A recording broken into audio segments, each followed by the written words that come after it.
रम्मत चालू।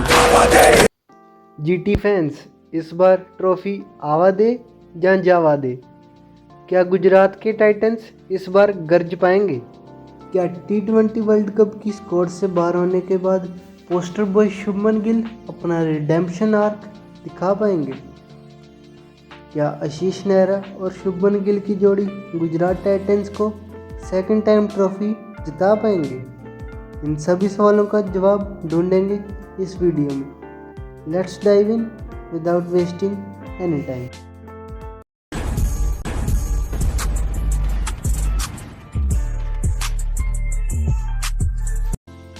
गुजरात ने ऑक्शन में जाने से पहले 20 प्लेयर को रिटेन किया था।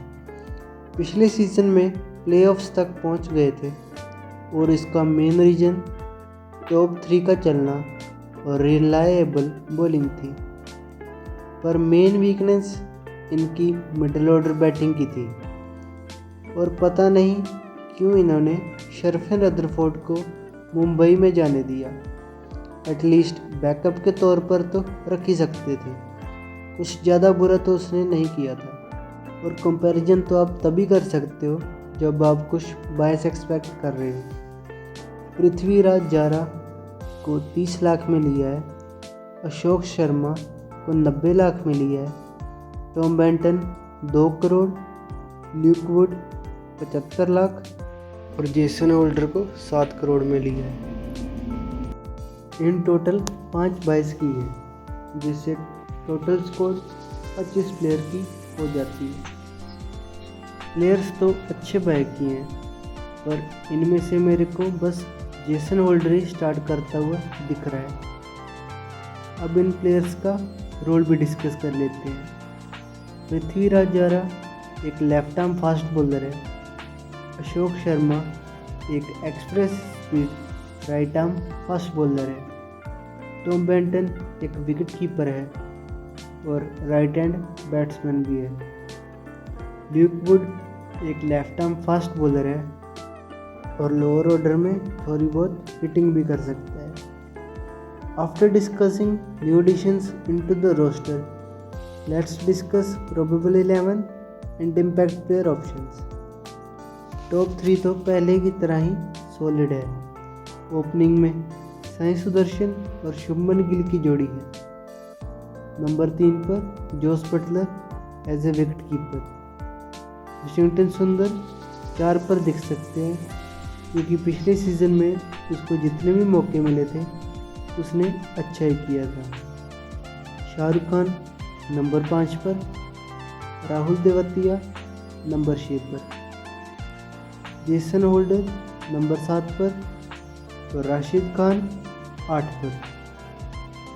9 पर प्रसिद्ध कृष्णा, 10 पर योगेश्वर बाडा और 11 पर लॉर्ड मोहम्मद सिराज और साई किशोर एज एन इम्पैक्ट प्लेयर। और अगर आपको बैटिंग में टॉप 4 नहीं चलकर दे रहे तो कुमार कुशाग्रा और अनुज रावत भी एज एन इम्पैक्ट प्लेयर आ सकते हैं। और MI की तरह भी इस टीम में आप left and right hand combination को देखिए, बहुत ही सुंदर दिखता है। प्लेइंग 11 और इम्पैक्ट प्लेयर के ऑप्शन तो हमने डिस्कस कर लिए, अब बैकअप्स की भी थोड़ी बात हो जाए। और जैसा कि मैं कहता हूँ, IPL 2 महीने का लंबा टूर्नामेंट है, ट्राइड और टेस्टेड बैकअप का होना तो बहुत ज़्यादा ज़रूरी है इंजर्ड और आउट ऑफ फॉर्म प्लेयर को रिप्लेस करने के लिए। गिल और साई सुदर्शन को रिप्लेस करने के लिए अनुज रावत है, जो कि विकेट कीपिंग भी कर लेता है। जोस बटलर का बैकअप टॉम बेंटन होने वाला है। कुमार कुशाग्रा नंबर 4 से 6 तक खेल सकता है और ये शाहरुख खान और राहुल तेवतिया का बैकअप भी हो सकता है। जेसन होल्डर का कोई डायरेक्ट रिप्लेसमेंट तो नहीं है, पर आप ग्लेन फिलिप्स को उसका बैकअप मान सकते हो, या फिर ल्यूक वुड को होल्डर और कगिसोर बाडा दोनों का रिप्लेसमेंट कह सकते हैं। बट सबसे ज़्यादा सरप्राइजिंग तो ये है कि राशिद खान का कोई foreign like to like replacement है ही नहीं।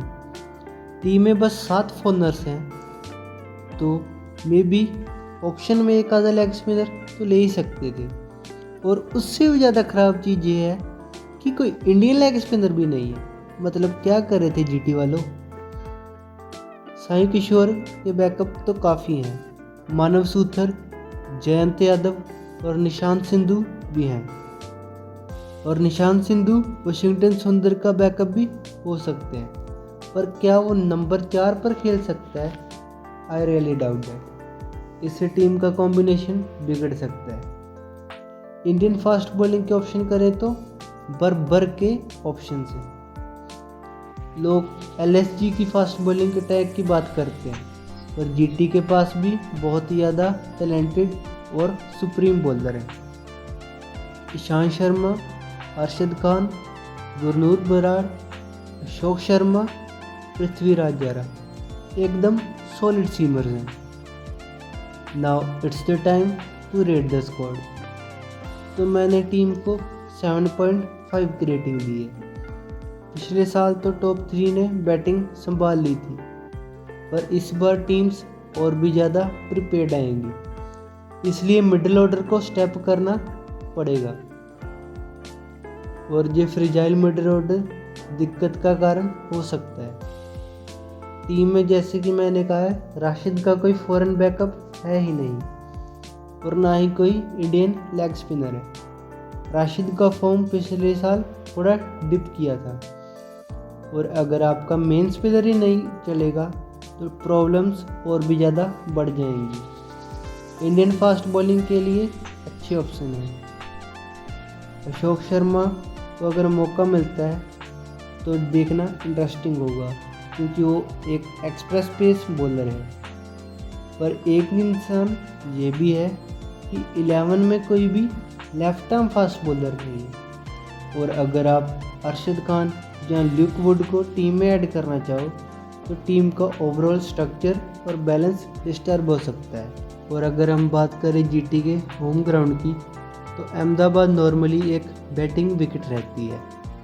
यहाँ पर ब्लैक और रेड सॉइल दोनों मिलते हैं, और डिपेंडिंग ऑन द ओपोजिशन आप कोई भी पिच पर खेल सकते हो ताकि दूसरी टीम को दिक्कत हो।